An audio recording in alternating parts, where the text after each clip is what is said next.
कल हमने बात की थी यूनिवर्सल एप्लीकेशन तक, what is the nature of management of principle. तो हमने यूनिवर्सल एप्लीकेशन तक पढ़ लिया था। अब नेक्स्ट है हमारा जनरल गाइडलाइंस। जनरल गाइडलाइंस मतलब क्या होता है? जनरल गाइडलाइंस का मतलब कि जब भी हम प्रिंसिपल ऑफ मैनेजमेंट की बात कर रहे हैं तो ये हम एक जनरली गाइडलाइंस प्रोवाइड करते हैं, एक डायरेक्शन दिखाते हैं, एक रास्ता दिखाते हैं, एक पाथ दिखाते हैं कि उस पाथ पर आप चल सकते हो। ये प्रॉब्लम सॉल्व नहीं करते बल्कि प्रॉब्लम को सोल्यूशन करने का तरीका बताते हैं। अब जब भी कभी कंपनी में ऐसी कुछ भी प्रॉब्लम आएगी तो आप उसको इजीली सॉल्व कर सकते हो।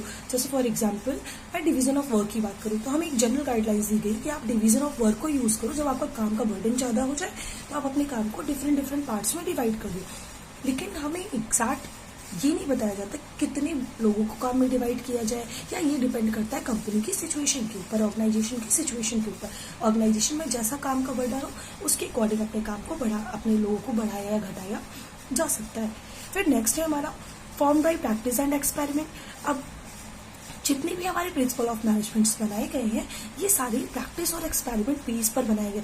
मीन्स कि एक दिन में कोई भी चीजें तैयार नहीं की, कई बार लोगों के ऊपर इसको प्रैक्टिस किया गया तभी फिर इसको बनाया गया, कई बार इसको एक्सपेरिमेंट करके देखा गया कि हाँ इस तरह से हमें अच्छा रिजल्ट मिलने के चांसेस है, तभी इन एक्सपेरिमेंट के बेसिस पर इसे फॉर्म किया गया। फॉर एग्जाम्पल प्रिंसिपल होता है कि पीसेस ऑफ वेजेस सिस्टम होना चाहिए कि जो मजदूर जितना काम कर रहा है उसके अकॉर्डिंग हम उन्हें सैलरी दें। अब हमें टाइम के बारे में मजदूर से एक एवरेज काम कराना है तो हम सिर्फ एक मजदूर की बात नहीं करेंगे बल्कि हमने एक साथ कई सारे लोगों को काम के लिए रखा और उस काम के लिए रखने के बाद हम टाइम काउंट करते कि किसी भी एक यूनिट को बनने में पर लेबर कितना वर्क लगता है। हो सकता है कुछ लेबर कम समय लें, हो सकता है कुछ लेबर जल्दी ज्यादा समय लेकर उस काम को, तो हमें ना ही कम समय वाले को वैल्यू करना है और ना ही ज्यादा समय वाले को लेना है। हमें एक ऐसे एवरेज टाइम को सिलेक्ट करना है जो कि उस यूनिट को बनाने के लिए परफेक्ट हो। तो हमने कई बार इन चीजों को प्रैक्टिस करा तभी हमें पता चला कि जितने भी हमारे प्रिंसिपल ऑफ मैनेजमेंट है इसी तरह से सारे प्रैक्टिस और एक्सपेरिमेंट के बेस पर ही बनाए गए हैं। सिर्फ और सिर्फ कहा नहीं गया, इन्हें प्रैक्टिस के बिना पर ही बनाया गया है। फ्लेक्सिबल, फिर नेक्स्ट है हमारा फ्लेक्सिबल कि जो प्रिंसिपल ऑफ मैनेजमेंट है हमारे फ्लेक्सिबल है। फ्लेक्सिबल मीन्स होती है जिसको हम इजीली बढ़ा सके या घटा सके। तो अब हमारा इलास्टिक होती है, जितने भी हमें नीड है उसके अकॉर्डिंग हम चाहे तो वर्किंग आवर्स को बढ़ा दें, हमें चाहे जरूरत है तो वर्किंग आवर्स को कम कर दें। प्रिंसिपल ऑफ मैनेजमेंट कहता है कि आपकी कंपनी के जैसे, आपकी ऑर्गेनाइजेशन की जैसी कंडीशंस आ रही है, आपको जैसी प्रॉब्लम्स हो रही है उसके अकॉर्डिंग आप प्रिंसिपल ऑफ मैनेजमेंट को इजीली कन्वर्ट कर सकते हो, बढ़ा सकते हो या फिर घटा सकते हो। इसमें कोई भी रूल्स नहीं बनाए गए हैं। फॉर एग्जाम्पल आप अपने काम करने के लिए ज्यादा लेबर्स को भी हायर कर सकते हो। मैं डिवीजन ऑफ वर्क की वापस से बात कर रही हूँ। आप अपने काम करने के लिए ज्यादा लेबर्स को भी हायर कर सकते हो अगर आपको ज्यादा काम है तो। लेकिन अगर आपके पास काम थोड़ा ही है तो जरूरी नहीं कि आप बहुत सारे वर्कर्स को हायर करो, आप थोड़े भी वर्कर्स को हायर करके अपने वर्क को इजिली कर सकते हो। फिर नेक्स्ट जो कि प्रिंसिपल ऑफ मैनेजमेंट में ही बताया गया था, मेनली बिहेवियर। अब मेनली बिहेवियर हमेशा डिस्क्राइब करता है कि what is the relationship between the top level manager, middle level manager and the low level managers. हम तीनों मैनेजर्स के बीच का रिलेशनशिप क्या है और इसे एक्चुअली कैसे डिफाइन किया जाए।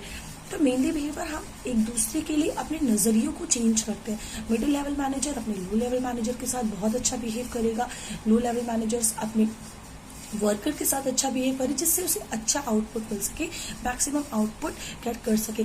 अगर लो लेवल मैनेजर्स का बिहेवियर अपने मिडिल लेवल मैनेजर के टूवर्ड्स अच्छा नहीं होगा तो वो जल्दी से रिपोर्ट नहीं करेगा और ऑर्गेनाइजेशन के गोल के अचीव करने में प्रॉब्लम होगी। इसी तरह इसके बाद है next cause and effect relationship, जो मैंने पहले भी बताया है। कॉज एंड इफेक्ट रिलेशनशिप कुछ ऐसा कारण होना और उसका क्या इफेक्ट पड़ने वाला है, उसका क्या प्रभाव पड़ने वाला है ऑर्गेनाइजेशन पर, ये हमारे कॉज एंड इफेक्ट रिलेशनशिप के बिहाफ पर होता है। तो प्रिंसिपल ऑफ मैनेजमेंट, जितने भी प्रिंसिपल ऑफ मैनेजमेंट बनाए गए हैं वो कॉज और इफेक्ट रिलेशनशिप के बिहाफ पर बनाए गए।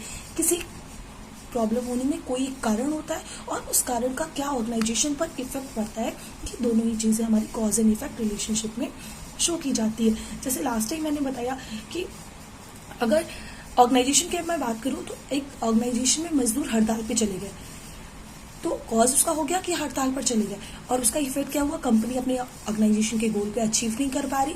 हमारा इफेक्ट क्या पड़ा कि ऑर्गेनाइजेशन के गोल को हमने अचीव नहीं किया। तो इस टाइम पर प्रिंसिपल ऑफ मैनेजमेंट हमें हेल्प करता है कि कैसे हम इन सब प्रॉब्लम्स को टैकल करें। And last is contingent. Contingent means होता है कि एक तरह से ग्रुप का काम करना, ग्रुपिंग में काम करना। तो प्रिंसिपल ऑफ मैनेजमेंट कहता है कि आप लोगों को एक साथ लेकर काम करो, कंटीजेंट होकर काम करो। बट जैसे कि पहले मैंने बताया है कि फ्लैक्सिबल होता है, हम अपने इसमें चेंजेस ला सकते हैं। जहाँ पर आपको नीड है वर्क की, आप कंटीजेंट वे में आप काम करो, अच्छे तरीके से एक ग्रुप बना के काम करो, टीम वर्क करो। लेकिन अगर नीड नहीं है, आपको लगता है कि बहुत टीम बनाने से मेरा वर्क खराब हो सकता है, तो उस जगह पर आप अलग अलग वर्क भी किया जा सकता है। That is called the contingent. तो स्टूडेंट्स, ये हो गई हमारी nature of and features of the principle of management. अब नेक्स्ट टॉपिक है हमारा इंपॉर्टेंस ऑफ मैनेजमेंट प्रिंसिपल्स। इसके पहले मैं एक चीज बहुत अच्छे से समझा दूं कि फीचर्स जो होते हैं किसी चीज की क्वालिटी को कहते हैं। क्या उस जैसे मैंने कहा मैनेजमेंट प्रिंसिपल, तो मैनेजमेंट प्रिंसिपल्स की क्या क्या क्वालिटीज है जो हमने अभी पढ़ी। अब हमारा जो इंपॉर्टेंस ऑफ मैनेजमेंट प्रिंसिपल है, जहाँ पर इंपॉर्टेंस शो करते हैं, एग्जाम टाइम में स्टूडेंट्स बहुत कंफ्यूज होते हैं क्योंकि importance is different thing from the features. Importance का मतलब होता है क्यों जरूरत होती है। मैं ये बोलूँ कि किसी चीज की ऑर्गेनाइजेशन में क्या नीड है, तो that is called the importance. तो हमारा टॉपिक है इंपॉर्टेंस ऑफ मैनेजमेंट प्रिंसिपल्स। क्या जरूरत है कि ऑर्गेनाइजेशन में हम मैनेजमेंट प्रिंसिपल्स को फॉलो करें। फर्स्ट है हमारा providing manager with useful insight into reality. Providing managers, हम मैनेजर्स को रियलिटी में जो चीजें हैं वो प्रोवाइड करते हैं। प्रिंसिपल ऑफ मैनेजमेंट मैंने बना दिया, एंडी फ्लोर ने प्रिंसिपल ऑफ मैनेजमेंट बना दिए। अब सबसे जरूरी हम उसे प्रैक्टिकल देखें, प्रिंसिपल ऑफ मैनेजमेंट की बुक लिख दी, लेकिन मैनेजर्स जब तक प्रैक्टिकली उसे वर्क नहीं करेंगे, उन्हें कैसे पता चलेगा कि ऐसी चीज रियल में हो भी रही है कि नहीं, या फिर कोई भी प्रॉब्लम आ गई, ऑर्गेनाइजेशन में प्रॉब्लम्स आ रही है, तो प्रिंसिपल ऑफ मैनेजमेंट के थ्रू हम उन्हें ये दिखाने की कोशिश करते हैं कि हम उन प्रॉब्लम्स को इजीली सॉर्ट आउट कर सकते हैं, इजीली सॉल्यूशंस प्रोवाइड कर सकते हैं। सारी मैनेजर्स अपनी कैपेबिलिटी को through the principle of management enhance करते हैं, यानी कि जब भी कभी प्रॉब्लम्स आएंगी तो they use the principle of management, और इसके बाद उन्हें हेल्पफुल हो जाएगा अपनी प्रॉब्लम्स को टैकल करने में, अपनी प्रॉब्लम्स को सॉल्व करने में। जैसे for example, it is just like a guidelines. Guidelines की तरह अगर हमें कोई भी सब्जेक्टिव प्रॉब्लम होती है तो हम क्या करते हैं, गाइड्स को यूज करते हैं। तो गाइड हमें क्या प्रोवाइड करता है, गाइड हमें एक डायरेक्शन प्रोवाइड करता है। इसी तरह से प्रिंसिपल ऑफ मैनेजमेंट भी हमें एक गाइडलाइंस प्रोवाइड करता है, एक गाइड प्रोवाइड करता है, जिसके थ्रू अपने वर्क को ज्यादा बेटर तरीके से बना सकते हैं, अपने वर्क को अच्छे तरीके से हैंडल कर सकते हैं। अब नेक्स्ट है हमारा point optimum utilisation of resources. Optimum utilisation हमें करना है, मैक्सिमम रिसोर्सेज का यूज करना है। जो भी हमारे पास रिसोर्स है उसे हम ज्यादा से ज्यादा इस्तेमाल कर सके।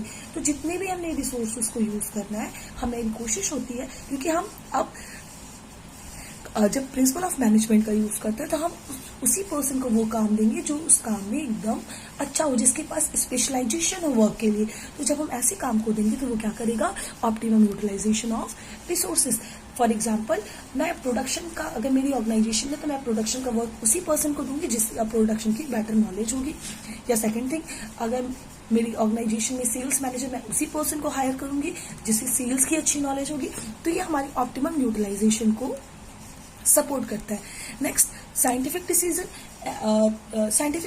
इसके पहले हमने पढ़ रखा है कि जितने भी हमारे प्रिंसिपल ऑफ मैनेजमेंट बनाए गए हैं वो हमेशा एक्सपेरिमेंट और प्रैक्टिस के बेसिस पे होते हैं। दैट्स वाई ये जो भी रिजल्ट आएगा वो हमें कैसा आएगा, सारे साइंटिफिक डिसीजन से बिहाफ पर ही आएगा, यानी कि जितने भी आएगा रिजल्ट उसी बिहाफ पर। जैसे फॉर एग्जाम्पल, एक एग्जाम्पल ले सकते हैं कि अगर एक सिंपली प्रिंसिपल बना दिया जाए कि आप ज्यादा पढ़ाई करोगे तो अच्छे मार्क्स आएंगे। अब इसका मतलब ये है कि ये डिपेंड करता है आपकी कैपेबिलिटी के ऊपर कि आप कितने घंटे, आप 1 घंटे पढ़ाई कर रहे हो तो वैसा मार्क्स आएगा, 4 घंटे कर रहे हो ऐसा, सिर्फ किताब खोल के बैठे हो तो उससे मार्क्स नहीं आएगा। लेकिन बस एक सिंपली बता दिया गया, जितनी आप प्रैक्टिस करते जाओगे उतना ही ज्यादा अच्छे मार्क्स आते जाएंगे। तो जितनी हमारी साइंटिफिकली डिसीजन, अगर आप अच्छा वर्क करोगे तो डेफिनेटली आपको अच्छा रिजल्ट भी मिलेगा। फिर नेक्स्ट है meeting changing environment requirement. Meeting changing environment means हमारे यहाँ इंडिया में बहुत जल्दी इन्वायरमेंट चेंज होते हैं। इन्वायरमेंट चेंज का मतलब नई टेक्नोलॉजीज आती है, नई चीजें चेंजेस होने लगती है, तो हमें रिक्वायरमेंट होती है कि हम अपने आप को भी उसी तरह से चेंज करें। अब प्रिंसिपल ऑफ मैनेजमेंट में हमें सारी चीजों के बारे में डिफाइन किया जाता है कि टाइम टू टाइम कैसे, अगर इन्वायरमेंट में कोई भी चेंजेस आएंगे तो आप उसे कैसे अडॉप्ट करोगे। फॉर एग्जाम्पल, कंप्यूटर से लैपटॉप में चेंजेस आने पर, या फिर टाइपराइटर से कंप्यूटर का आना, अब इस टाइम पर हम अपने एम्प्लॉयज को या तो नया एम्प्लॉय हायर करें तो हमारे पुराने एम्प्लॉय अनएम्प्लॉयड हो जाएंगे। इससे बेटर है कि हम उन्हें ट्रेनिंग प्रोवाइड करेंगे, और जो कि हमारे प्रिंसिपल ऑफ मैनेजमेंट भी बताता है कि हमें पर्सनल ग्रोथ उनकी करनी चाहिए अपने एम्प्लॉयज की। तो हम उन्हें ट्रेनिंग प्रोवाइड करें जिसके थ्रू वो उस इन्वायरमेंट की रिक्वायरमेंट को इजीली अडॉप्ट कर पाए। फिर इसके बाद है हमारा इफेक्टिव एडमिनिस्ट्रेशन। जब हमारा सारा वर्क अच्छा हो रहा है तो एडमिनिस्ट्रेशन हमारा कैसा हो जाएगा, ऑलरेडी इफेक्टिव, क्योंकि अभी हमने मेनली बिहेवियर को यूज किया है, जो हमारे मैनेजर्स का अपने एम्प्लॉय के टूवर्ड्स अच्छा बिहेवियर होना दिखाता है। अगर अच्छा बिहेवियर आएगा, सारे लोग अच्छे तरीके से काम करेंगे, तो हमारा एडमिनिस्ट्रेशन भी कैसा होता जाएगा, अच्छा होता जाएगा। एग्जाम्पल के लिए, अगर प्रोडक्शन मैनेजर अपने एम्प्लॉयज के थ्रू, अपने जितनी भी लो लेवल मैनेजर के थ्रू अच्छा वर्क कर रहा है, तो उसके बिहाफ पर वो भी हमेशा, उनके प्रति उनका व्यवहार अच्छा है, तो वो भी हमेशा क्या करेंगे, टाइमली वर्क को कंप्लीट करके उसे प्रोवाइड कर देंगे। फिर नेक्स्ट है हमारा फुलफिलिंग सोशल रिस्पॉन्सिबिलिटी। अब इस इम्पोर्टेंस के अलावा हमारी इम्पोर्टेंस होती है कि हम सोशल रिस्पॉन्सिबिलिटी को फुलफिल करते हैं। जैसे एग्जाम्पल के लिए, एक एडिक्वेट सैलरी प्रोवाइड करना, जितनी भी सैलरी वर्कर की बनती है उस सैलरी को उस वर्कर को प्रोवाइड करना। तो फुलफिलिंग सोशल रिस्पॉन्सिबिलिटी, अगर हम उस वर्कर को अच्छी सैलरी प्रोवाइड दे रहे हैं, कंपैरेटिव सैलरी प्रोवाइड कर रहे हैं, जितना भी काम करा रहे हैं उसकी सैलरी प्रोवाइड कर रहे हैं, तो हम अपनी एक सोशल रिस्पॉन्सिबिलिटी को टाइम टू टाइम फिल कर देते हैं। नेक्स्ट है हमारा management training, education and research. अब इसके पहले हमने इन्वायरमेंट की बात की। अगर इन्वायरमेंट में चेंजेस आते हैं तो हम अपने एम्प्लॉय को time to time training provide करें और उसके बिहाफ पर उससे काम अच्छा कराएं। उसके लिए अगर नीडेड एजुकेशन प्रोवाइड करें, जिस चीज़ों की रिक्वायरमेंट होगी। एंड रिसर्च, अगर कोई एम्प्लॉय बहुत दिन से इसी एक ही जगह पर काम कर रहा है, हमें पता है कि उसको स्पेशलाइजेशन हो चुका है उस चीज़ में, तो हम टाइम टू टाइम उसे ट्रेनिंग देकर और ज़्यादा बेटर बना दें। जैसे कोई वर्कर एक चीज के लिए बहुत दिन, प्रोडक्शन में बहुत दिन से काम करा और उसे काम की बहुत अच्छी नॉलेज हो गई, तो हम उसे वर्कर से वापस से सुपरवाइजर बना दें और वो अपने अंडर में बहुत सारे लोगों को अच्छी ट्रेनिंग भी प्रोवाइड कर पाएगा। तो मैनेजमेंट हमें क्यों भी जरूरी हो रही है प्रिंसिपल, क्योंकि इसमें ट्रेनिंग, एजुकेशन और रिसर्च की भी बात की जा रही है। Okay, thank you class.